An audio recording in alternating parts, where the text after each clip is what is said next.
Today we journey to Borneo to visit the grossest whorehouse ever. Well, at least that we know of. And then we look at a story known as Jamison Family Spiritual Warfare.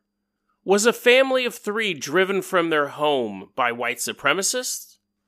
By a religious cult in their area? Or by something not of this world, a dark demonic force that eventually made the family disappear? Today on Dead Rabbit Radio.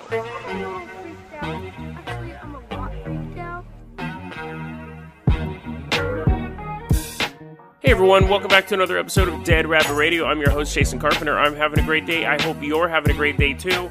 However, I do have to start the episode off with this briefly. I planned on episode 3 running till the middle of February, where I have a planned trip.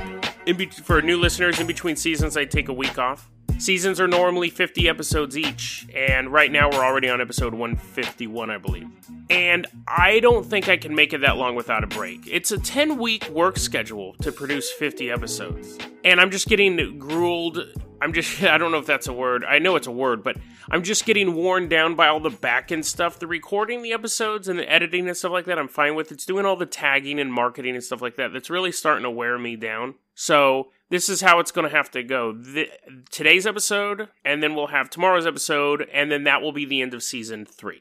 I'm going to take a week-long break off. I'll be back for the first week of February, but then I'm going to have to take a couple days off in the middle of February as well. Because I don't think I can produce 10 or 12 or whatever more episodes. Actually, yeah, it would be about 10 more episodes to get me to that trip in February. I don't think I can do it. I think I'm just getting worn down by a lot of the back-end stuff. And I think people who have emailed me who haven't gotten responses lately, that's why. Normally I'm really good at responding to people, but it's just been everything's just kind of starting to bog down in the back. So I need to take that break. I'll respond to all the emails and things like that. So today, tomorrow, and then we're going to take a week off. We'll come back, and then we'll take a couple days off in February. So I apologize, but I do need that break after that. After 50 episodes, I really need a week to kind of recharge. I think that's a better alternative than keep going until I just give up and say, I'm just totally burned out and walk away. You have to kind of walk away and rest before things get too rough. So, that being said, I apologize it's on such short notice. It wasn't my original plan. But we will go ahead and move on with the episode now. We're going to go ahead and we are going to visit the country of Borneo, somewhere in the... when does it stop being the Pacific Ocean? Like, Hawaii is in the Pacific, right? But at what point, is it like after the bottom part of Africa where it becomes the Atlantic again? At what point do they go, nah, you're not in the Pacific anymore? I'm sure somebody knows that. I'm sure there's actually a scientific reason for that. But anyways, I believe that Borneo is a country in that region, in the Asia region, an island, most likely, because it has a short name. Countries with short names are islands. I bet you didn't know that. Peru. So we're going to go ahead and we're going to Borneo. And in Borneo, there is a palm oil farm. So that's not a pun, but we are visiting a brothel. You figure if you were harvesting palm oil, you'd just be like, I'm good. This is all I need. This and a sexy coconut, and I'm good. Anyways, in Borneo, at this palm oil farm, there's a brothel. You know, because they get tired of using the palm oil, they want some female companionship. It's only a couple quid, which in real money is a couple bucks of American money. You can go to this whorehouse, you pay to bang a chick. Or, if you're really feeling adventurous, at this particular whorehouse, you can bang pony. Now, pony, confusingly, is not a pony. It's not an equine of any sort. Pony is a prostitute, and also a shaved orangutan. So for a couple bucks at this whorehouse, you could go there and bang an orangutan. Now, what I don't understand, there's a lot of things I don't understand about this. One, they have working prostitutes at the whorehouse. It's not like they're like, damn it, Jimmy, no one wants to work here. And some guy seeing like an orangutan like climbed from the trees and he's like, I have an idea. So there was active working prostitutes there. I don't understand why they had to go get an orangutan. Two, why'd they shave it? Like, it's an orangutan. It's not going to look any better bald. It'll actually probably look worse. You would think just banging the monkey would be bad enough. I can't imagine someone being like, you know what? I really want to bang that primate, but it's too hairy. Like, even though it looks nothing, there's nothing attractive about any sort of monkey. The only thing that's stopping me from banging monkeys is the amount of hair they have. That's completely ridiculous. Anyways, they shaved it. They put makeup on it, which again, why? It's not worth the effort. But dudes were paying to bang pony. But here's where we get super gross. I mean, that's not bad enough. A shaved orangutan. It was tied to the bed. Gross. It's pretty gross. I mean, I guess it's gross, but quite logical. Because otherwise, everyone who paid money would come out and they're like, how was the sex? He was like, it was fine until she ripped my face off. Ah! Like, you would have to tie it down, but, I mean, you're basically... It's not consensual. I guess it's always not consensual when you're banging an orangutan, but it's even less consensual? I don't know. It was only 6 years old. So now, not only are you banging an orangutan, you're also a child molester. So, you know... That's gross. That's even grosser. Just so you don't go, well, in human years, an orangutan. No. That's 6. It matches up. So basically, it was a 6-year-old girl. And she was taken as a baby and raised by the whorehouse people to become a prostitute, apparently. And when a dude would walk in the room, it would start, like, gyrating its hips. I mean, dude, it's so super disgusting. It was almost at that point just trained and traumatized to... bang these palm oil workers. And then, if that's not enough to make you grossed out or just shut the podcast off, she was also, because she never moved, she was tied to this bed, she was also covered in bed sores and abscesses, and mosquitoes were all over her. So we have an orangutan that's leaking pus, that's 6 years old, that's an orangutan tied to a bed, and people were still paying money for him. Eventually, so this really story broke back in 2003. I originally found it in I believe, the new news folder. Eventually, the police were found out, and they're like, that's disgusting. We have to go stop this. This is so gross. They're just writing in their police report. Blech! They draw a picture of a cop throwing up. They go to the place to free the orangutan, and they didn't want to let him go. The whorehouse and the people of the palm oil plant were like, no! How dare you try to take our pony? This is one of our natural treasures. Like, they really wanted to bang this thing.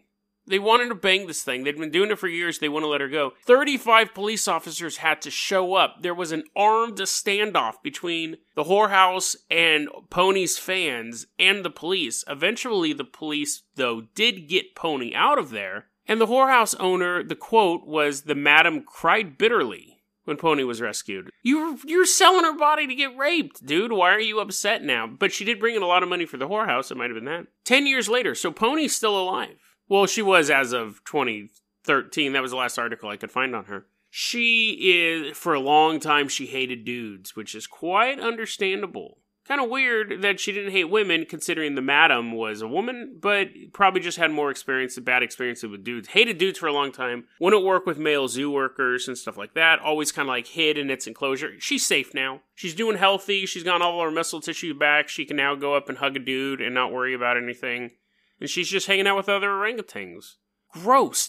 How gross of a human do you have to be to really get involved in any sort of sexual slavery? I wonder whose idea it was to get the orangutan at first. Did they find a baby orangutan and go, this will make a cute pet and or prostitute? Or was the orangutan already just kind of hanging out? They found it as a baby. And some dude comes in, he's like, I already banged all your prostitutes. How much money for that? I don't know. It's disgusting either way. But what's kind of creepy is that we know about this one. They seem to be so casual about the prostitution of a ape. You wonder how many other places this is happening at. How many other brothels around the world can you just bang a zebra? I'm actually, now that I say that, I'm sure there's quite a lot. I'm sure it's very, very, very common, unfortunately. But Pony, you got away. Good job. I'm glad you were able to get rescued. That's completely disgusting. Oh, and she's all healed. All the pus wounds are gone and all that stuff. She's 100%, and her hair grew back. The end. So, our next story is a story that was a request. I don't remember who requested it to me. I think it might have been just an anonymous user on 4chan. I've looked through all of my YouTube notes and emails, and I don't see it. But I apologize if that's the case. Hit me up, and we'll figure something out. This is the story of the Jamison family. Now, the Jamison family was, by all accounts, a normal family at the time. But then some odd things started going on that made even their family members kind of question what was true anymore. We're in the city of Eufaula, Oklahoma. Now, I have no idea where Eufaula is. I didn't even know Eufaula was a word until now. It's probably a name or something like that.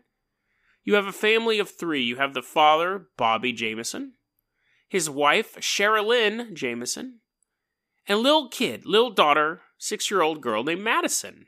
Now, their first crime was spelling their daughter's name with a Y instead of an I. Quite odd. Should have been a telling clue to what was coming, because that's a weird way to spell your daughter's name. But anyway, so the 3 of them living a fairly normal life. But something happens that makes the police have to look a little closer at them, and they start to kind of unravel this weirdness. So the first thing, now I'm going to do this so a little bit of foreshadowing there. The first thing that's really notable in this family's life is that Sherilyn and her sister, Nikki, are into the paranormal. And Sherilyn buys a book she calls The Witch's Bible. And she's like, oh, wouldn't this be so funny if I read this book called The Witch's Bible? And the sister's like, yeah, I guess, maybe. And that's when the delusions kind of start to set in. She begins to think that she has the power to exorcise demons. And she begins to think that her house is haunted. Because she describes to her sister once seeing this gray mist descend down the staircase.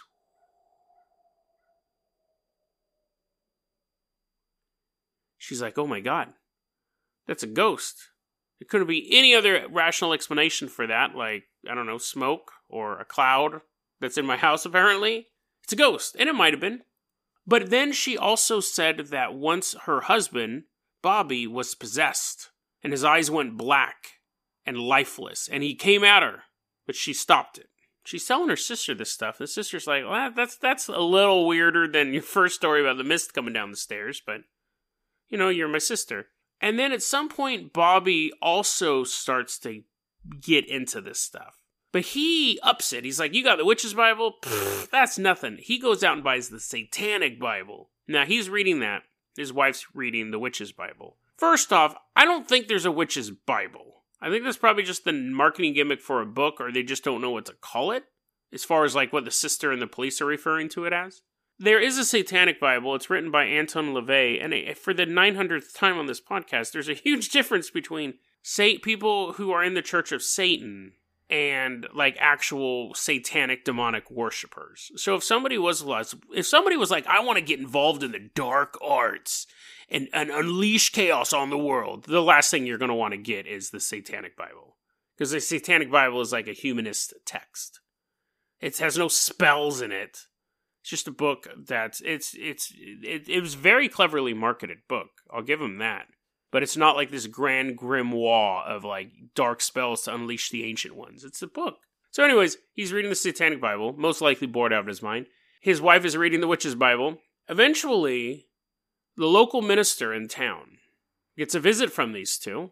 And that's when Sherilyn first says, I can exorcise demons. I can actually exorcise demons from people. Minister's probably like, what? I can't even do that. Okay, whatever. How do you know? And she's like, well, I don't know. I'm just assuming. And she might have told him the story about the husband getting possessed and her stomping it. And she told him, she said, I'm reading the Witch's Bible right now. And the minister's like, interesting. Now, I don't know if they went at the same time, but the husband also went to the minister. And from what I've read, it sounds like they showed up at different times. The minister, once Sherilyn leaves, the minister is like, God, she is so weird. And then her husband walks in and he's like, oh, damn it. The husband's talking to the minister and says, we're being haunted by demons. There's demons in our house, minister. You have to help us. You have to help us. And the minister's like, okay, let go of me. Just stand back. Don't have to grab onto me. And then He didn't actually grab on him. I should be clear. He didn't assault the minister. Bobby then asked the minister, hey, psst, this isn't a bit. This actually happened. He's like, hey, minister guy, do you have any supernatural bullets? The minister's like, what? He's like, do you have supernatural bullets? I want bullets that can shoot demons and hurt them. Now, at this point, I think any rational person of pretty much any religion, outside of like some cult that encourages this type of behavior, would be very, very concerned. Because now you have two people in the same family talking about ghosts and demons in their house, and that's kind of par for the course. But now they're also saying stuff like, we can stop them, I just need the right weaponry to kill them. And that's the thing. If a family comes to a minister and says, I think my house is haunted, they'll look into it. But if they're like, my house is haunted, do you know how to build a holy flamethrower? That's when it's at a different level of worry. Now, people in the area kind of started to think that Sherilyn might actually be a witch. It sounds like Sherilyn encouraged that behavior because she was in a feud with some neighbors. And throughout the course, and there's not a lot of detail on this either, and this is where we're going to get in a lot of the mystery of it. The Jamisons were in a feud with some local neighbors, and we don't know what the nature of the feud was. No one's saying what it was, or even who the neighbors were. But during the course of this feud, 3 of her cats, of the Jamison cats, were killed.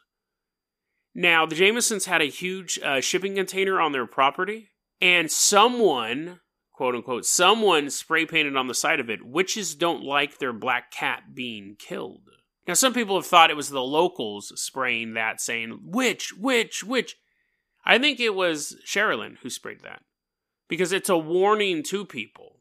So someone wouldn't spray paint that and be like, yeah, isn't that right? Witches don't like their black cat being killed. Like, that doesn't make sense, but putting it up as a warning saying, oh, you killed my cat, witches don't like their black cat being. I think it was them who spray painted that. But regardless, this feud seemed to continue. Now, there was a couple, they had racked up quite the enemy list in the area, actually, in this small town, Eufaula, in the middle of nowhere. They had problems with Bobby's father over money.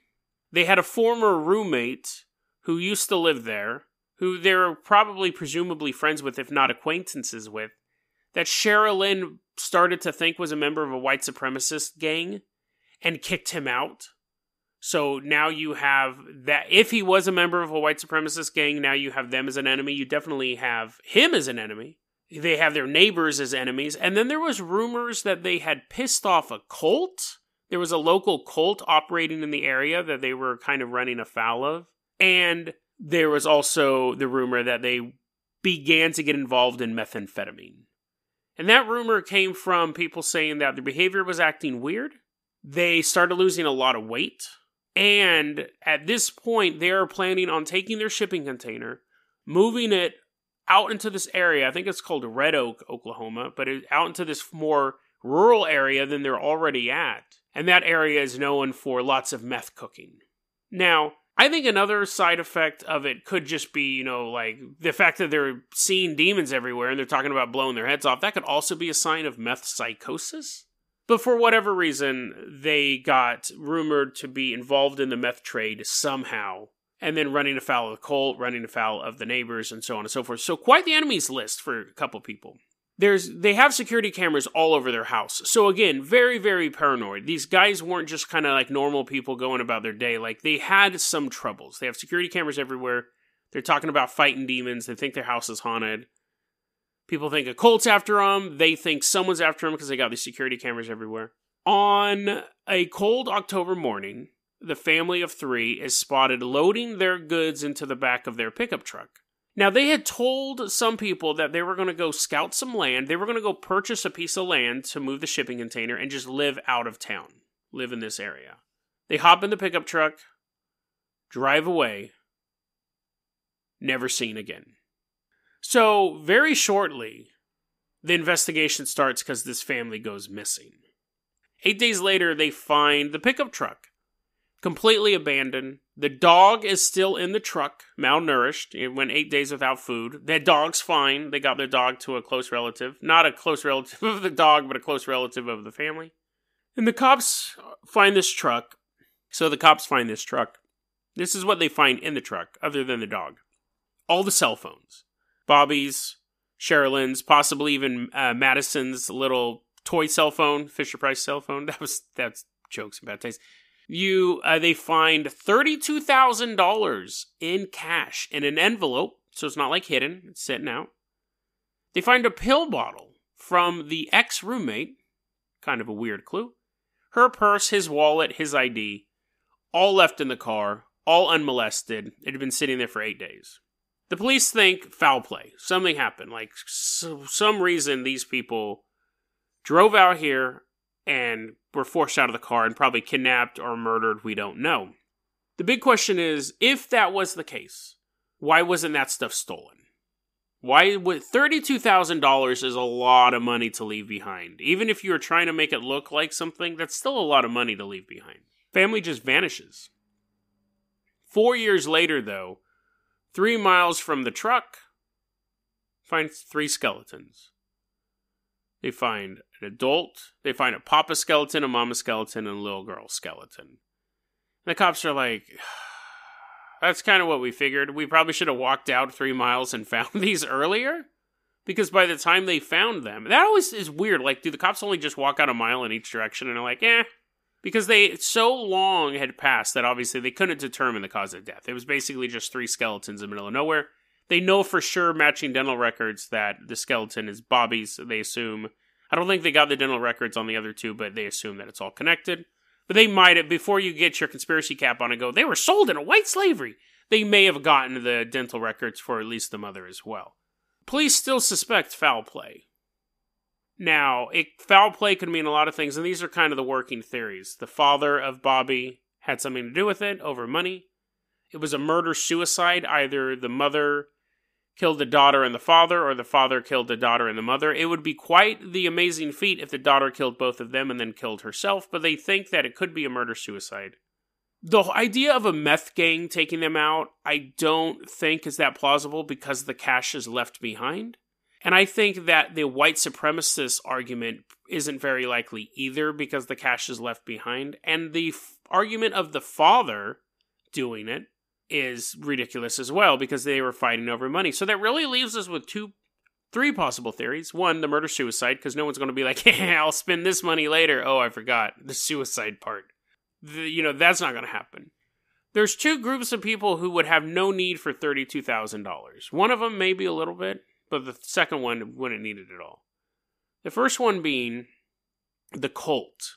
Now, if the cult was trying to send, and there are supposedly active cults in this area, if the cult was trying to send a message to the people in the community that we don't want your money, we just want your soul, like there's some sort of like evil cult, they would just march a family of 3 out, execute them, and leave everything else behind to show that they were bigger than money. Now, that's a little fanciful. No cult is bigger than money. Cults want financial power first and foremost. That's why they make all their members give stuff up. But I could see a crazy cult, a crazy supernatural cult doing that. More so than a white supremacist gang being like, we're going to show these people that white supremacy is awesome, so much that we don't want this sweet, sweet money. And then they would just take the money. Like, none of those other groups, I think, would leave $32,000 behind. But there's one group that definitely wouldn't need $32,000. Wouldn't need cell phones or ID or anything like that. Is what if, I hate to say this because I hate to indulge in their possible drug-fueled delusions, but what if they were being haunted by some sort of demonic entity? What if he did get possessed, or one of them got possessed, or all of them got possessed, and were marched out into the middle of nowhere? Now, I don't think a demon would really care about leaving DNA or fingerprints. Why it wouldn't just massacre them in the house? If it had enough power to possess one of them to go through with this, why not just have the slaughter take place in the house? Why have it take place in the middle of nowhere? Was it possible that this abandoned area that they were going to buy had some sort of dark energy to it? This is obviously all just guessing and most likely not true. But it's just such a bizarre story. Like, what if their delusions were true? And I keep wanting to say, but they're not. But, I mean, they might have been. What if their delusions were true? What if there was some sort of demonic possession going on there?